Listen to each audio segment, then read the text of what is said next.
Hi again, this is Daniel Ritchie, the developer of Heller, and I'd like to talk today about something that's very important in painting and in computer graphics, and that is the subject of color. More specifically, the subject of hues, which we'll talk about how these are organized in computer graphics, and later we'll like to talk about how they're organized in the traditional color model used by artists, which is based on red, yellow, and blue paint. But for now, we're going to talk about how it's organized on a computer, which is usually based on either red, green, and blue, or cyan, magenta, and yellow. And this is sort of split into two different ways of thinking. One is based on subtractive color, and the other is based on additive color. And the idea there being in the subtractive theory is that you start with a light canvas like what we have here, and then you subtract light from it, and the darker you get, that's uh, the color that you're adding to it. And that's normally how you work when you're painting. You're starting with a white canvas, you're adding pigment to the paint, and it's getting darker and darker. And then in the additive idea, you're starting with black and then adding light to it, such as shining a light on something, a red light, a green light, and a blue light. So let's just do a little painting to explore this idea.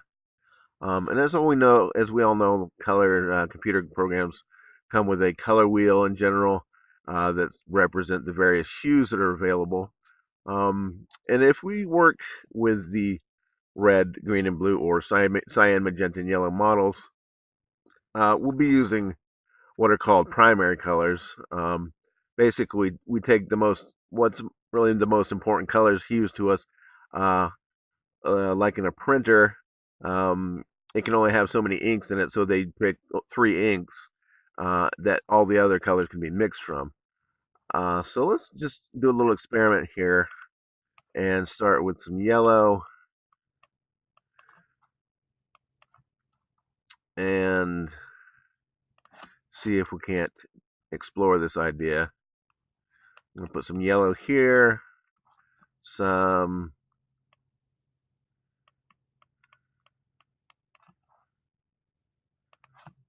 let's see, I'll put some cyan over here.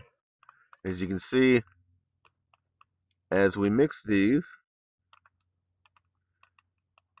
we see right in this area, we see that pure cyan.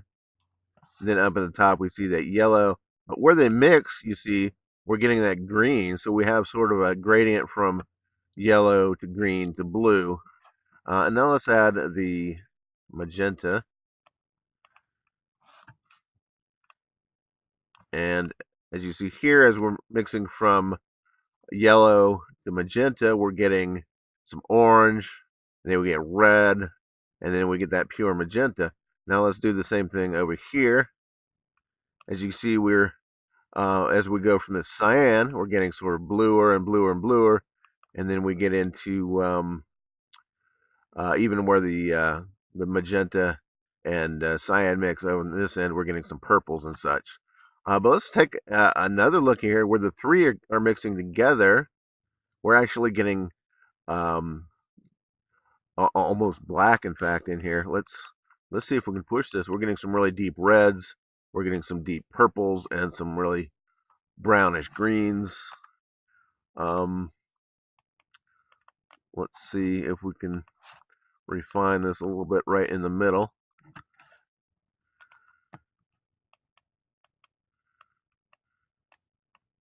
And I'm just using these three primary colors.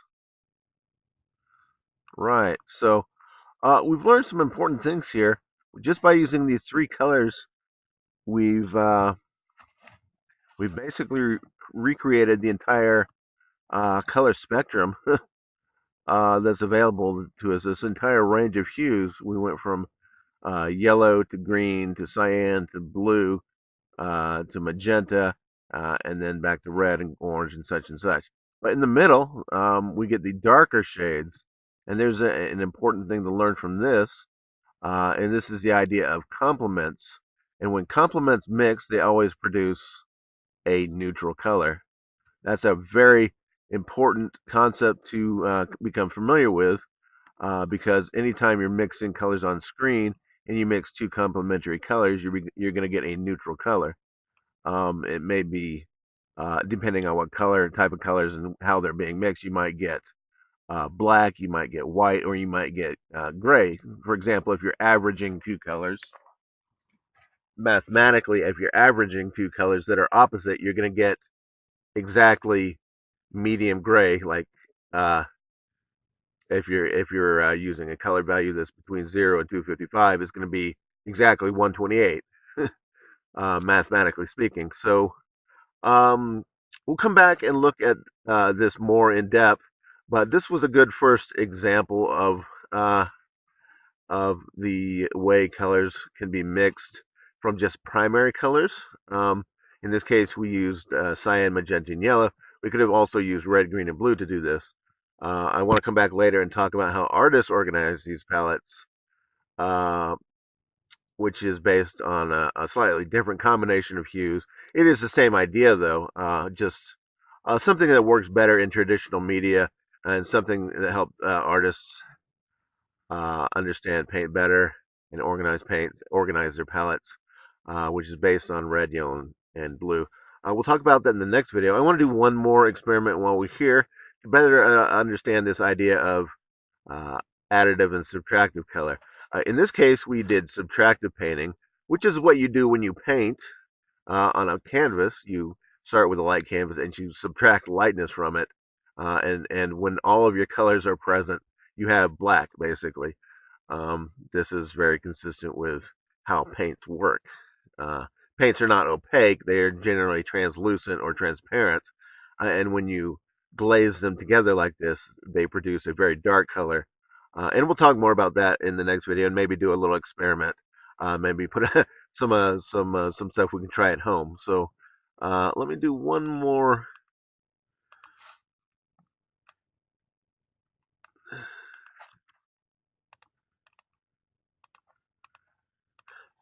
One more experiment here. I'm going to start basically the opposite of how we started before. I'm going to start with red.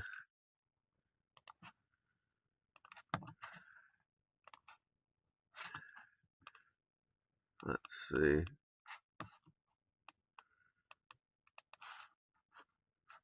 And I want to make sure these layer modes are now additive instead of multiply or something to that effect. All right, so that should do it. Um, let's see. Whoops. Make sure I'm on the right layer. So I'm going to do what I did before. I'm going to use red. In the next layer, I'm going to use green.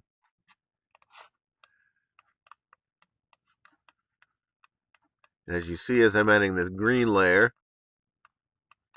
we're getting, let's see, as these colors mix, we're getting yellow. And then I'll add a blue layer. And this is basically just the inverse of what I did before. Instead of using cyan, magenta, and yellow on white, I'm using red, green, and blue on black, on a black background. This is what would happen if you added if you started in a dark room and then you shown a red, a green, and a blue light. So let's look at this, and you can see very clearly that we have that same entire range of hues created just from red, green, and blue, although we did it a little bit differently in this case. As we said before, we have that red, we have the yellow and orange, and then the greens, the in-betweens, and then the cyans and the magentas and all that. It's all here. It's just the opposite of what we did before. So that's basically an introduction to how computers mix colors based on primary colors. And I'll come back later and we'll do an assignment, have some fun, hopefully, for this, learn some things about how color works. And oh, another thing worth mentioning here is just like before, when we have complementary colors, in the middle, we get a neutral color.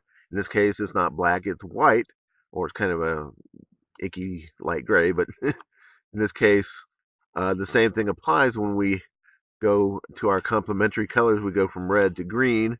we get in the middle, we get white. If we go from blue to yellow or whatever that is, we get white, and so on. So keep that in mind.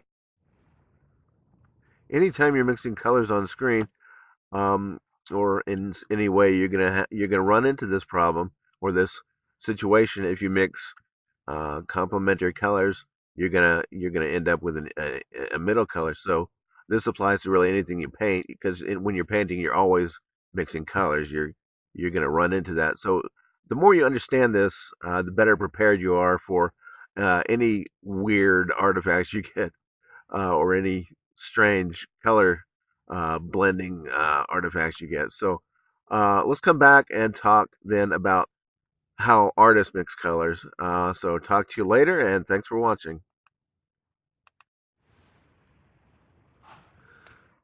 We're back again, and we're talking about how artists traditionally mix colors using a set of primary colors. And this is very important to understand. So when you're mixing colors on screen, you won't be surprised that you get sort of a unexpected in-between color where two colors blend together. So let's look at how artists mix colors. This is based on the red, yellow, and blue color wheel. And this is a little bit different than what we learned before, which was either cyan, magenta, and yellow, or red, green, and blue. And it's important not to confuse red, yellow, and blue and red, green, and blue because um, one is the subtractive painting model, and the other one is the additive model. Um, it would be better to equate red, yellow, and blue with cyan, magenta, and yellow because they're very similar and they're both subtractive. And by subtractive, I mean we start with a white canvas and start subtracting light from it. Um, and when you mix all the colors together, you get basically black or a really dark gray or a neutral color. And by additive, we mean you're adding lights to a dark area. Red, green, and blue is really an additive thing, but red, yellow, and blue is subtractive, and this um, is easy to equate to cyan, magenta, and yellow because basically red is kind of like cyan, and red is kind of like magenta rather, and blue is kind of like cyan, and yellow is yellow. So it's very easy to equate the two. It's just a slightly lopsided version of what computers use, but very similar. It's organized slightly differently because it helps artists understand and organize their colors. It puts some really important colors right there in the palette, such as orange and purple, which you really don't get in as primary or rather secondary colors in a color wheel. Uh, they're more like tertiary or less, whatever. But these kind of put these up front where you can get them. So historically, artists have used this model and it works pretty well. Even though there are some important things to notice about it, we talked about complementary colors. And if you look at our traditional color wheel on the computer, uh, which is cyan, magenta, and yellow, you'll notice that complementary colors are just a little bit different. If you look at yellow, the complementary color is blue instead of purple, so you have to draw a line and it kind of goes a little lopsided up to this way. But it's still there. It's just organized a little differently, so just be aware of that. And the more we think in terms of red, yellow, and blue, the more we'll be able to understand how traditional painters have chosen their colors. For example, choosing two colors that you want to complement each other, or a nice harmonious color palette. You'll choose colors a little bit differently. Instead of choosing, blue, you might choose yellow and purple, or instead of choosing red and this color, cyan, you might choose orange and blue or red and green. So just slightly organized differently helps you choose colors. And it's really a matter of taste, I guess, if those colors look better or not. But I mean, this is the way artists have worked for many centuries. So if you want to paint something that looks like traditional art, it's important to know this. It's in fact very important to know this. So let's look at the colors here. We have the primaries of yellow, red, and blue, and we have the secondary colors of orange, purple, and green. As we all know, mixing yellow and red should produce orange. In reality, it produces a really bad, icky kind of tan color, but it really depends on the hues that you're using. In this case, I'm using cadmium yellow and I believe a cadmium red hue, which is not a real cadmium, but it's kind of a substitute. In this case, it produces an adequate orange. It's not great, but it's usable. But if we look over here, I'm using a blue hue, um, and when I mix this red and blue, I get really is I couldn't call that purple. It's kind of a mess. I call that eggplant maybe. I don't know. It's not really purple, but it's about the best I could do from those hues. And as we've said before, mixing color is not perfect.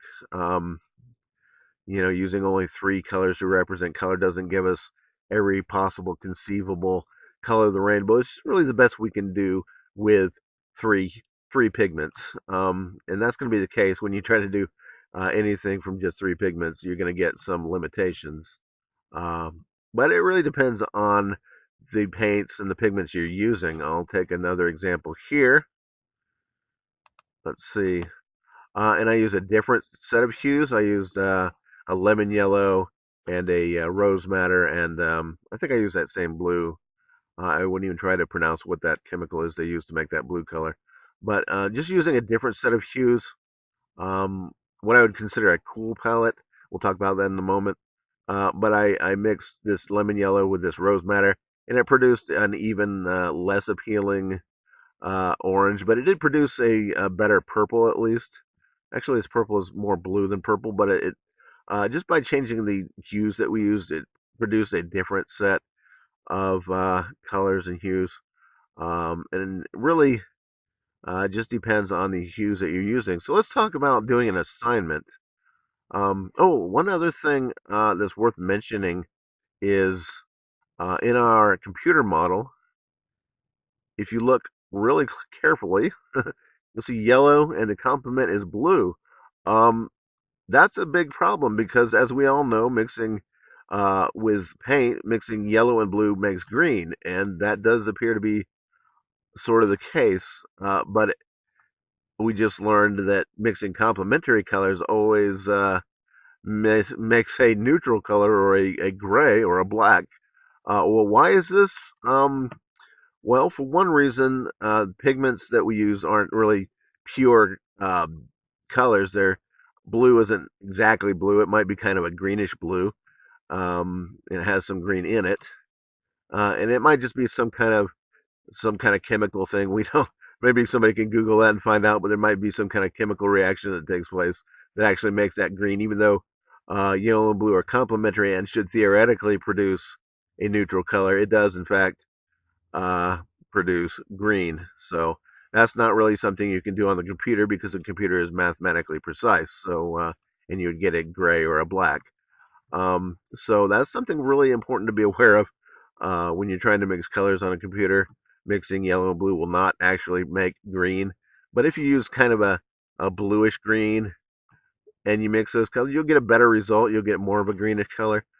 And just be aware of that when you paint, please. So computers do have their limitations, and they don't always exactly mimic the chemical reactions that take place on a palette. But knowing this color model helps us understand that. So, as I said, let's talk about doing an assignment. And here I've just taken our primary colors of red, yellow, and blue, and I mixed them with complementary colors, which is green, purple, and orange. And as I mix red with green, in the middle I get a neutral color. As I mix yellow with purple, I get in the middle a neutral color. And as I mix blue with orange in the middle, I get a neutral color. Now these are not all exactly black and they're not exactly gray. I think the purple one came out the most gray. Um, so there is some deviation. Is not exactly mathematically precise, but it really depends on how you mix your pigments. It's human imperfection and the reality of nature. But in each case, in the middle of these complementary ranges, you get a more neutral color. and that's worth noting. So let's do an assignment. Go out to the store, buy some cheap art hobby uh, paints, acrylics, whatever, and get red, get yellow, and get blue. And then do this project. Just paint with these colors, then mix the complements of for orange, mix red and yellow, and do that. And for the purple, mix red and blue, and for the green, mix yellow and blue, and then paint these in between ranges. And this will give us a great feeling and a great understanding of mixing complements and how that works. And there's just really nothing on the computer that quite gives you that same intuitive feeling of mixing colors as what you get in a real pigment. So this is a really worthwhile thing to practice and spend a couple of days on it because it's really kind of fun, just playing with the mixing these hues and these colors together and getting a feeling for how they mix and uh, how they feel going on the paper. Um, you can easily spend 2 or 3 days just playing with these hues.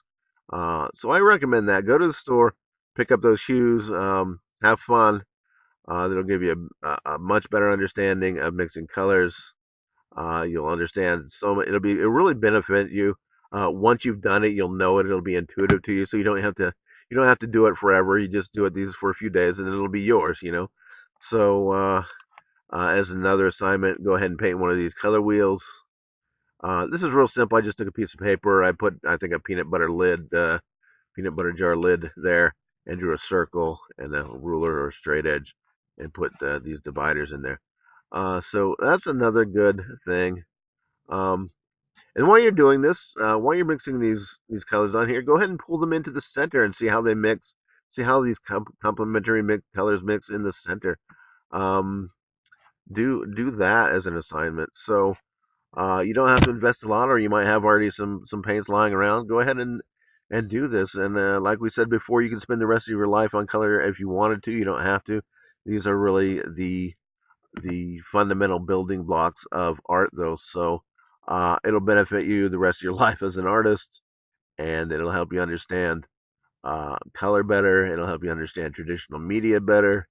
It might even make you better an artist. So that's about it for now. There's so much more you can learn by Googling for color theory. That's about it. So thanks for watching, and talk to you later.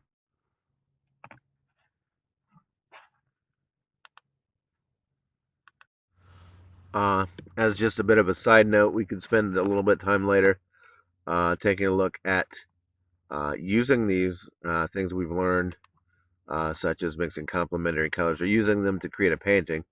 In this case, I just used some red paint and some green paint, two complementary colors next to each other, just to see, get a feeling for the kind of emotional effect you would get from those two colors being combined. And in a few other cases where I tried to mix complementary colors to create a sort of a mood and a feeling, and get more variety, more intensity out of these paintings, creating sort of uh, an effect, an artistic effect, just by combining the idea of complementary colors next to each other. Here I have oranges and blues and um, so forth and so on. So a good set of exercises. Here I have yellow and purples. Um, but as I said, a good set of exercises to do. Great for learning, great for experimentation. Uh, Here I painted a color wheel and just sort of tried to do a gradient or a blend of all the available colors. In this case, I used lemon yellow, rose madder, and this psycho. I don't even know how to pronounce psycho silene. I don't know how it's pronounced, but some kind of blue. And I tried just with these three pigments uh, to produce the color wheel.